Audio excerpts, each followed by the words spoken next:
So I'm not sure if you heard of this family, but they're really freaking tall. And that guy right there in the brown shirt, he's the mastermind behind it all. A lot of people, wouldn't think that a tall family would be able to be monetized so well. And he's able to turn his family into an entire brand. During this podcast, he talks about how he met his wife. Was it intentional to find a woman with height? His basketball career, how faith directed him to the life that he lives today. His original career path and aspirations where he wants to go with him and his family. It's absolutely amazing. And you feel me? He's 6'6". I'm about 6'6", so we connected well. Let me know what y'all think. Welcome back to another episode of Important Miscellaneous Talks. I'm your host, Glasser Crossfield, and today we have a very special guest with us. Please introduce yourself. Hi, I am Rob Clark. Most people know me as the dad from That Tall Family on most social media platforms. Got you. So how did you and your wife end up meeting? We met at college, and so she's originally from Canada. I grew up in the Midwest. I went to a small Midwest school to play basketball. She had family friends that knew about the college, and she wanted to come down to the States for schooling. We met there. We got married after I pursued her for a couple of years. And then after we got married and finished school, we headed up to Canada for the last 20 years. And then we moved down here a little over a year ago. So when you pursued her originally, she didn't want anything to do with you?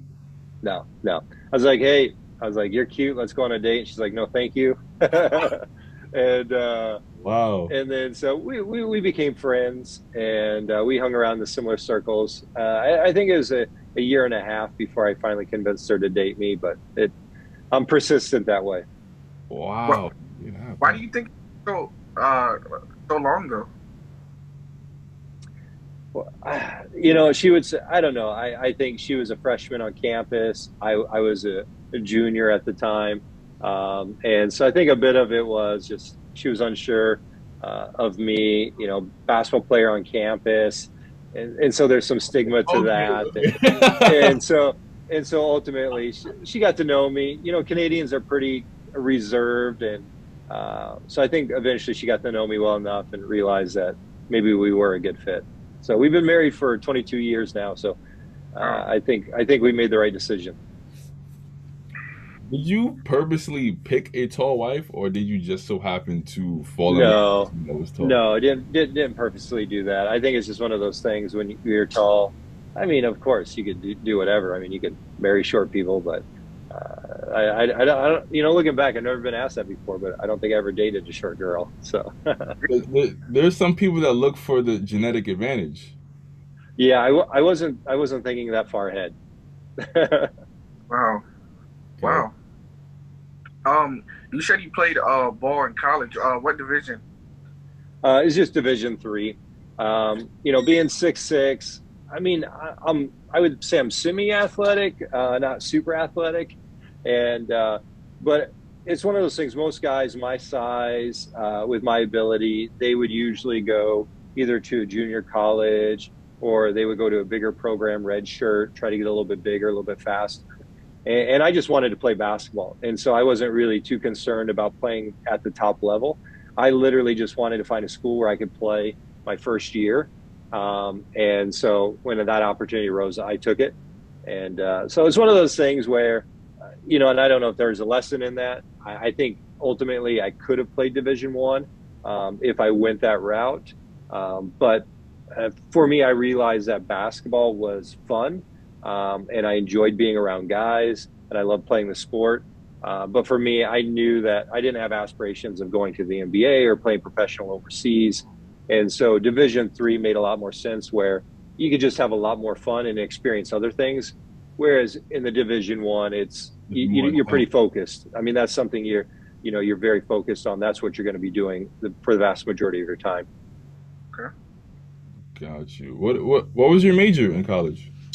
I actually took education, and so I came out of college with an education degree, and so I taught for 2 years, and just realized it wasn't for me. I mean, teaching is a very hard profession in a lot of ways. And I'm thankful that I was self-aware enough that it wasn't for me. So I got into business for about 11 years. Then after that, I actually went and worked as an executive pastor at a church for a number of years. And then actually, when we moved back to the U.S., I took a job as a university because the entire time that I did all these things, I realized what I was really good at was building networks and building brand awareness. And at the time, I wouldn't have said that, but I would have realized at the time, even when I was working in the insurance industry, it was about making the right connections, because every deal that we made was because we knew somebody that knew somebody. And then even when we got into the church, even though the church is about the faith, ultimately it is about people being aware of who you are and then what you're trying to present to people, and for them to either accept or not accept it. And I'm very careful to say this about the church, but in some ways, it is about brand awareness. And so I realized that everything that I've done in my professional career over the last 20 years was about making connections and about building brand awareness. And so it was almost a year ago when we decided to move to Georgia, and I didn't necessarily have any job offers, that I really thought, like, okay, I think we could turn our family into a brand. I think there's enough uniqueness about us, and I know enough about how to get the brand out there, how to make the right connections and build the right network, that I think we could actually turn this into at least pay the bills. And so thankfully things have gone that way over the last year, and it's going really well so far. Nice. Who's some of your favorite pastors to listen to? Good question. You can put me on the spot here. And so I really like to listen to a wide variety of pastors. And so if I go the oldest, there was a guy that was out of London, England. His name was Martin Lloyd-Jones. And he actually preached a lot of sermons during World War II when London was getting bombed. And so a lot of his sermons are interesting, knowing the context that he's preaching to people that as they're preaching that there's literally being bombs dropped on their city. And then, there's stuff today where I listen to some very conservative guys. And then I listen to some more guys that I think would be innovative, that I think are very traditional. Like there's a Craig Rochelle, which they're very forward focused on how to use technology to spread the gospel. Then I also like to listen to guys that really are in tune with their culture. So there's a guy like Judah Smith out of Seattle. And so he's actually known as the pastor of Justin Bieber. And so, again, he's very solid. He's very, he preaches from the Bible. And I think he does a very good job of being very true to what the scripture says. But at the same time, he also knows how to be implanted in culture and to have an impact in culture that may or may not believe in the Bible or believe in the God of the Bible. So there's a lot of wide range of people that I like to listen to. And then probably my favorite, the guy I listen to the most is my pastor that I listen to on a Sunday morning here in McDonough, Georgia. Did you always grow up in the faith, or is this something that you discovered later on? Yeah, no, it's so kind of yes and no. So my parents weren't in the faith, and so I just started attending church because I was in a small town. And there's a vacation Bible school where basically it's in the summer, and a week long they put a program on. And as a kid, I think I was maybe 10 at the time, I just decided, hey, I want to go to this. There's a big banner up. And as I drove to school, I went to that, and I just made some friends. And then I kept going back the following Sunday. And so I was baptized when I was 12. I made a profession that I do believe in Jesus, and I do believe that he died for my sins. I do believe that he's alive today. And then after that happened, then my parents later then became Christians, including my extended family. And so in some ways, even though when I was in high school, all of my family was Christians, it wasn't a traditional growing up in the church where, for a lot of the years I knew, I knew more about the Bible than my parents did. And so it wasn't a traditional growing up in the faith. But I felt like most of my formative years through high school, through college, those were probably the years that I grew the most in my faith. And obviously, as anyone would say, you continually grow in your faith. But that was kind of my story. That's dope, man. It's not like you were the child to kind of change the whole generation, it seems. So yeah, no, it's I mean, it's a very interesting story, and I would say, as I told that story, I guess the caveat is that my older brother, who was 7 years older than me at the time, was in California on a basketball scholarship, and he actually did become a Christian, but during that time, but it was while he was at college. And my dad and my mom, who were divorced, my dad actually lived a couple hours north of where we lived, and so with his new family, his new wife, and had a few kids, they started going back to church because his new wife, she kind of grew up in the faith. And so in some ways, like, yes, that is true, but ultimately it was God leading all of us in different places, to know him at that time. So it's, I'm very thankful for that. So it's nothing that I did. I think God just allowed me to know him, and to open my eyes, and to allow me to be in a situation where people shared the gospel with me, shared with me who Jesus is and what he's done for me. And so I'm very thankful for that. Amazing, man. Why did you end up starting TikTok? So about a year. Can you believe 93% of you guys who watch my stuff are not subscribed? It takes 2 seconds. You went this deep to the episode. Just hit subscribe right quick. All right? When we decided, now actually back it up a little bit. I guess when the pandemic first started, March of 2020, at the time we were still in Canada.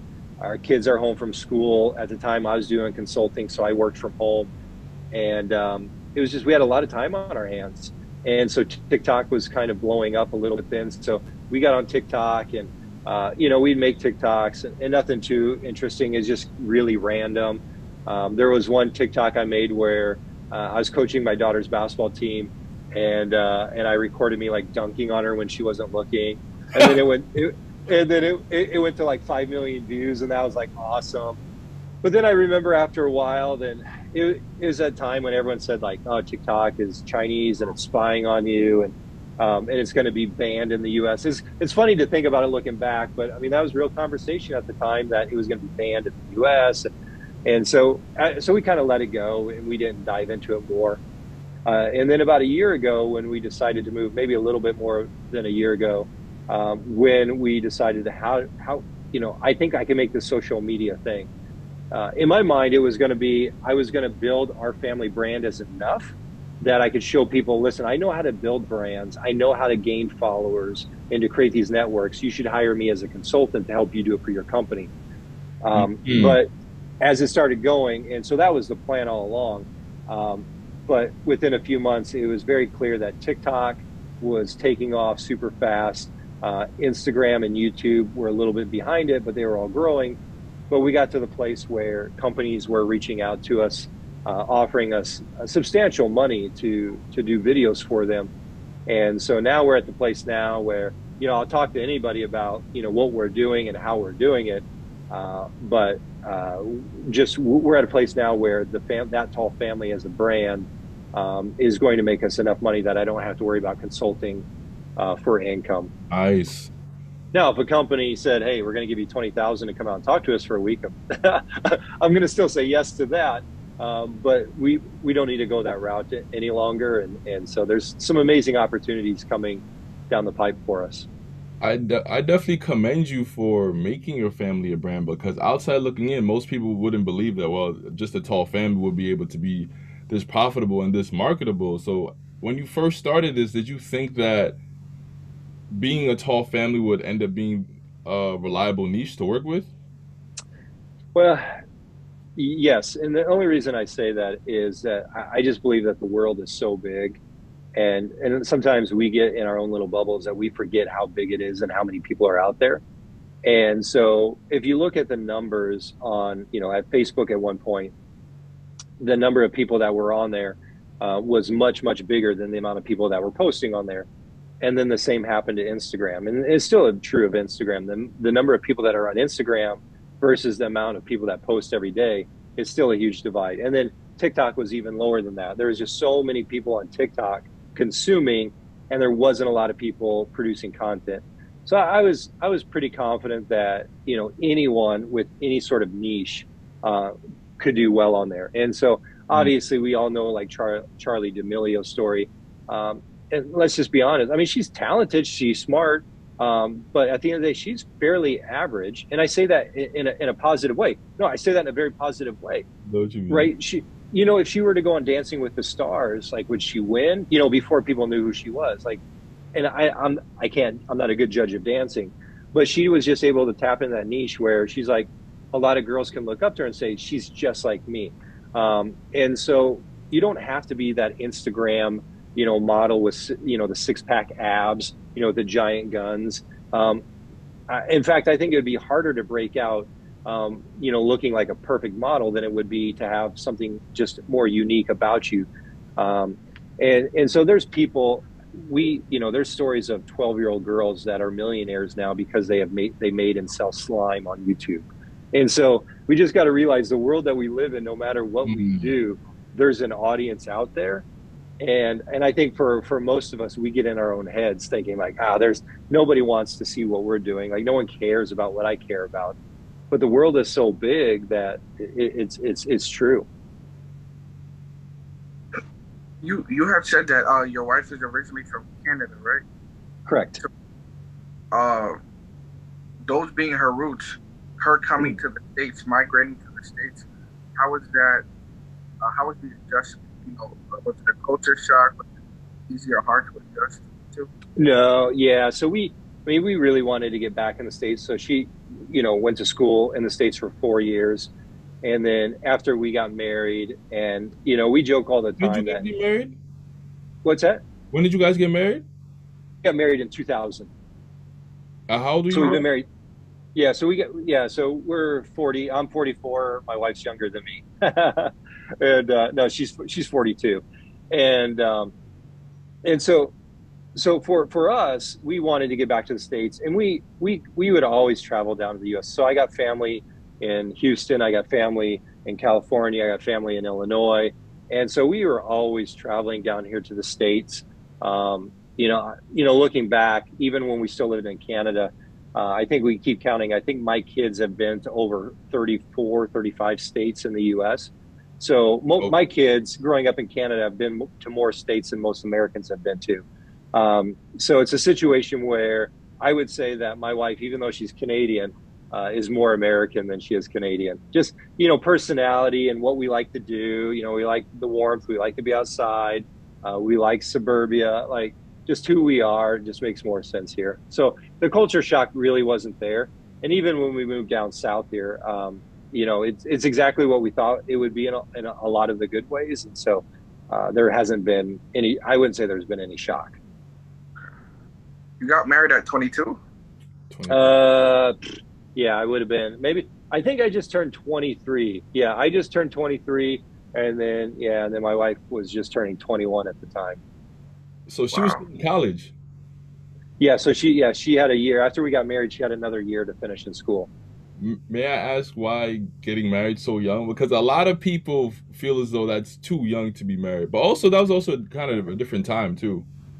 Well, I would say I think it's everyone's different, and I know that now in today's society that, you know, people are getting married later in life, um, Hmm. and so and I don't think the divorce rates are changing. I mean, they are going down, but only because less people are getting married. So less people getting married, of course, the divorce rates are going to go down.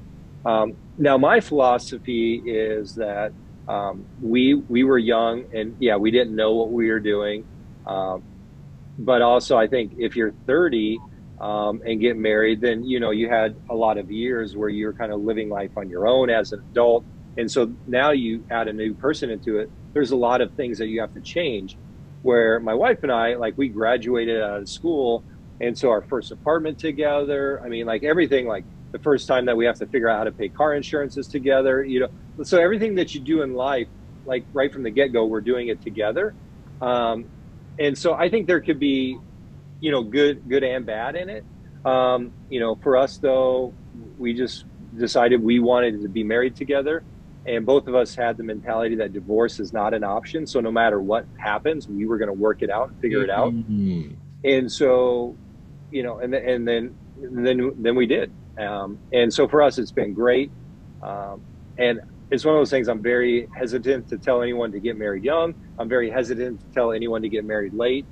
But for people that are living together and acting like they're married already, so really what's the difference? That, again, that's my personal opinion. But for us, I thought the commitment is like, if I want to live with this woman, if I want to have sex with this woman, if I want to have a life with this woman, then why wouldn't I commit to it and go all in? And so, and for us, I think it's worked really well. Yeah. How much has your faith impacted your marriage? Because I do believe, especially as followers of Christ, of course we can do things on our own power, but we know it's different when God is the center, even in a relationship, in a marriage. I think that's what marriages are missing today in this day and age. I don't think it's just two people. I think it's three. You know. Yep. I would agree with that 100%. And the reason I say that is because for Rachel and I, that for us, we have the exact same goal.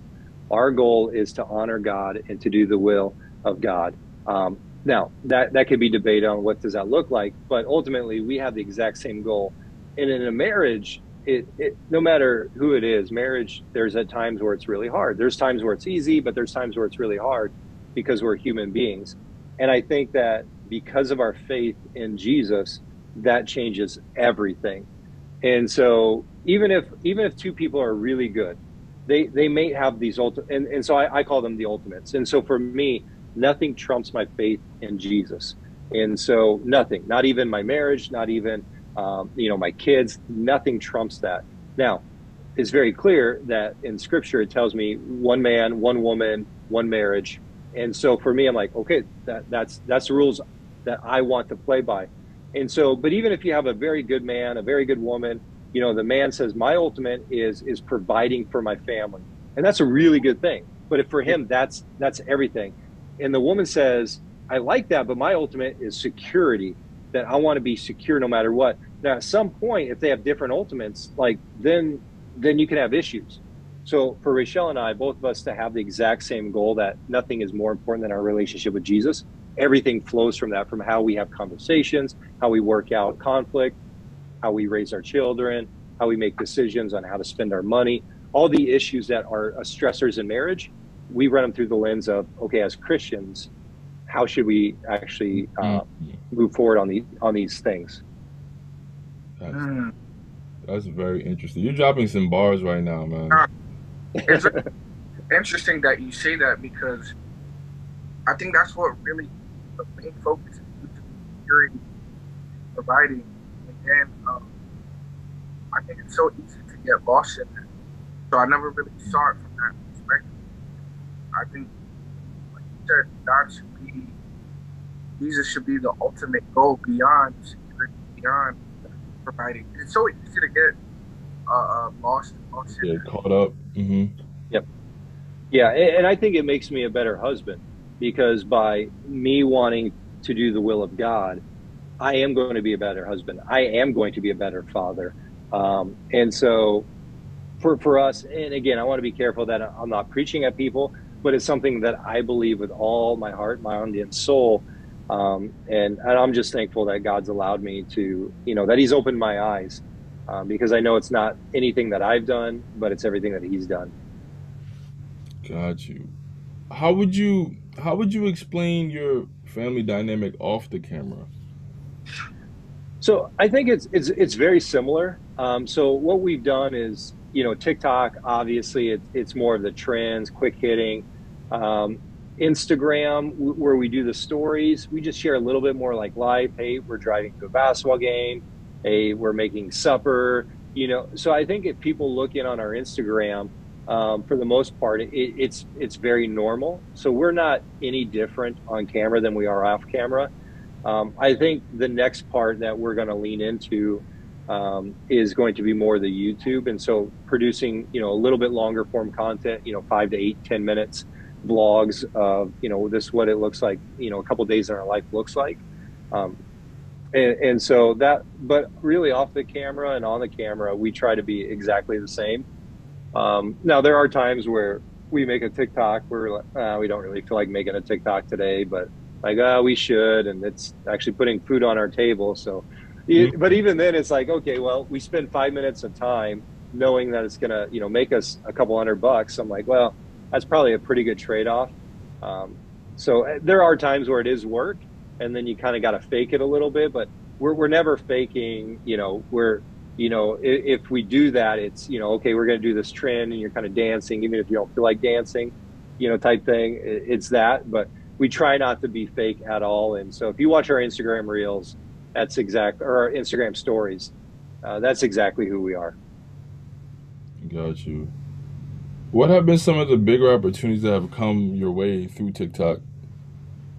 Well, probably one of the ones that we loved the most, that we were so excited about, even though it didn't pay us the most money, was the Toronto Raptors wanted us to do a video for them. And so, obviously being huge Toronto Raptors fans, that was so exciting. So they sent us a giant box of stuff and T-shirts and hoodies and hats and flags. Oh. So we loved that. And so that was one of our most fun ones. There's one that's kind of fun for us because it's the I can't get into the details of it yet, who it's for, but a global brand. We're just doing a deal with them now where they're going to pay us $10,000 for a TikTok, and so for us, and I mean, even when there's been brands when they pay us $2,000 or $3,000 for a TikTok, that's still that's crazy that they're willing to spend that kind of money for us to do a 30-second video. So now there's just something about, going to that 5 figures. And so I don't know. And it's not that, the money is the goal.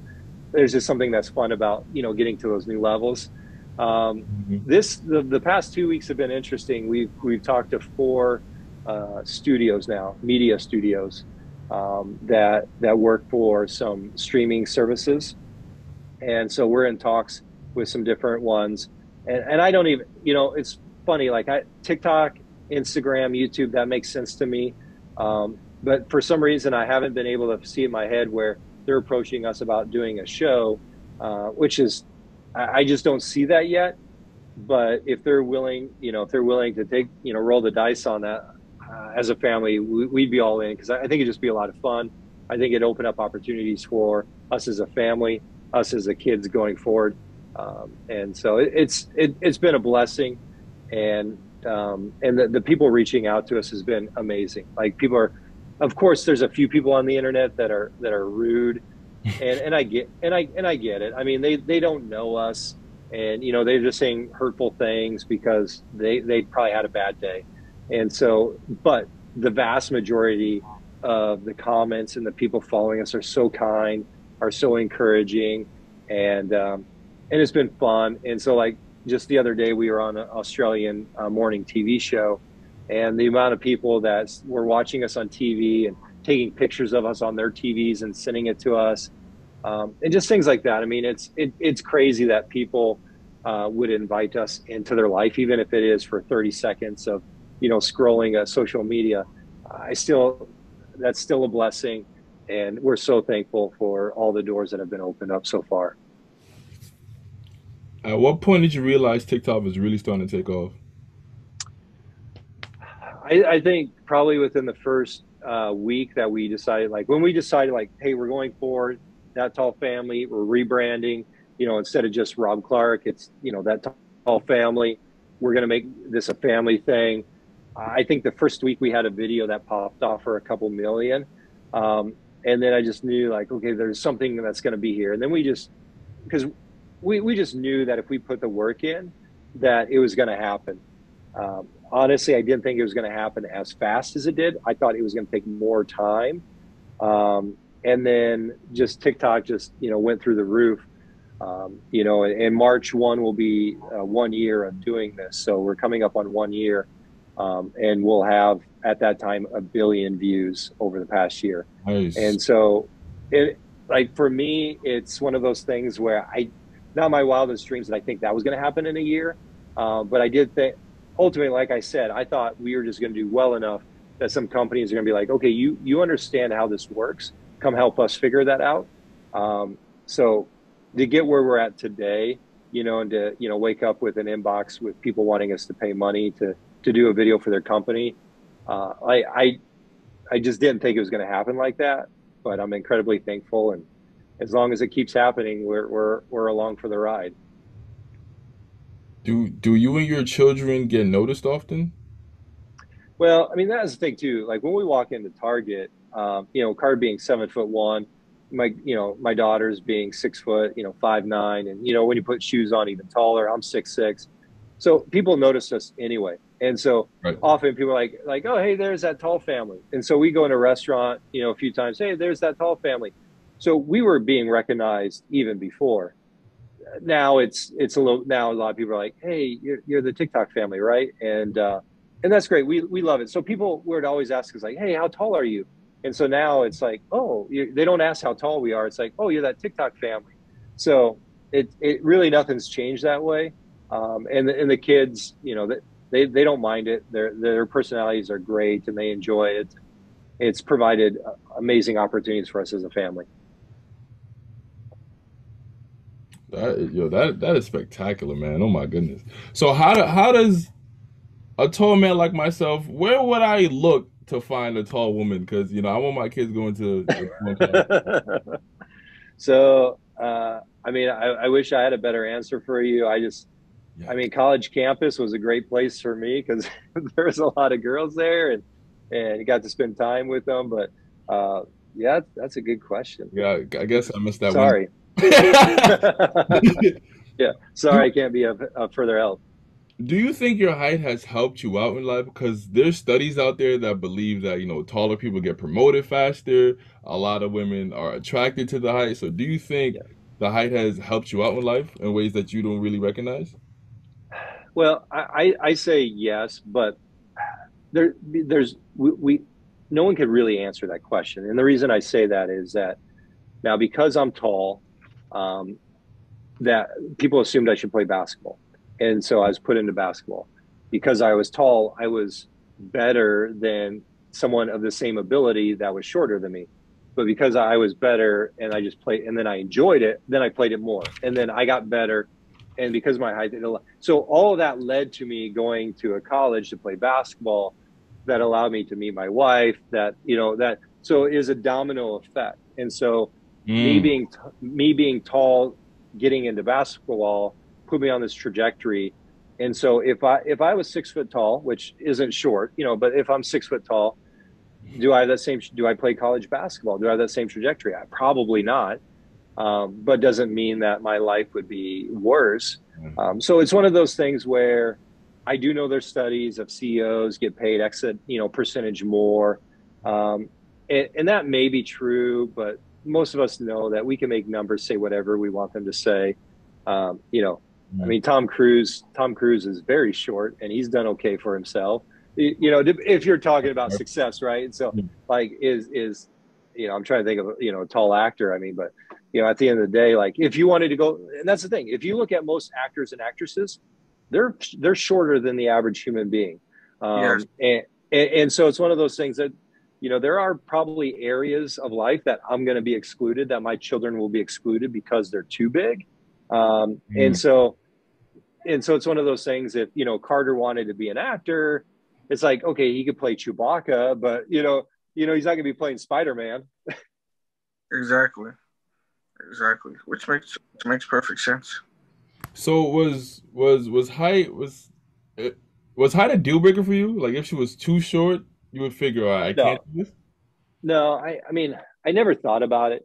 I mean, it's one of those things where most people are attracted to people that are similar to them. Um, it just the way it is. Height and size and just where they grew up, and of course, there's always the opposites attract, and of course, I'm not saying that one's right and one's wrong, but most people, it's just I don't know. To when I saw Rachel, it just made sense to me. And so, you know, I didn't think, oh, that girl's tall. Because I don't know that, you know, so I mean, it's one of those things where maybe it played a part of it, but not consciously anyway. So, were your parents? So guys, yeah. So sorry, guys. I just realized that I do got to run.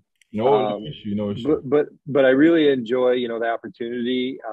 And then when this podcast comes out, please share the link with me, and I'll pass it on. All right, thank you.